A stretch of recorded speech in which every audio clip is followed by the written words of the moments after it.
Здравейте, аз съм Борислав. Здравейте, аз съм Гришо. Аз съм на 16 години. И аз съм на 12 години. Тренирам от 13 години, откакто бях на 3 и общо взето съм правил това цял живот.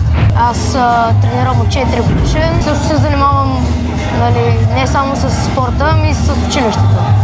С тази стипендия ще си помогнем за новите състезателни трека, които ще ушим това лято.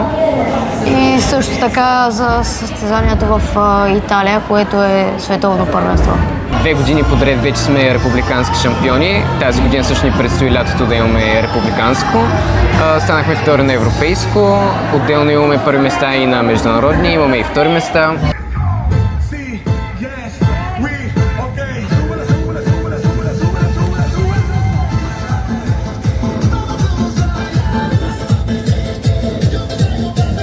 Здравейте, аз съм Богдан Терзиев, треньор на мъжката двойка Гришо и Борислав, които миналата година станаха вице-европейски шампиони в Люксембург. Аз съм Женя Станева, председател съм на клуба и съм треньор в клуба.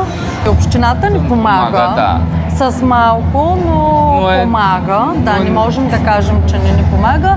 Предимно родители и ако намерим някой спонсор, добър човек, да инвестира в нашите деца, защото инвестират в здравето, в спорта, не в нещо друго. Не са на улицата, децата са прибрани и спортуват. Където трябва да благодарим и на родителите им, защото Борислав по принцип е от Варна. Родителите му се съгласиха да го пуснат, гласуваха ни доверие. Също така на Гришо родителите, които са едни страхотни хора, които са постоянно за всяко едно нещо зад нас и плътно зад гърба ни. Искаме да благодарим също така и на фирмата, която реши и избра точно тях. Елфи Турс, да, благодаря.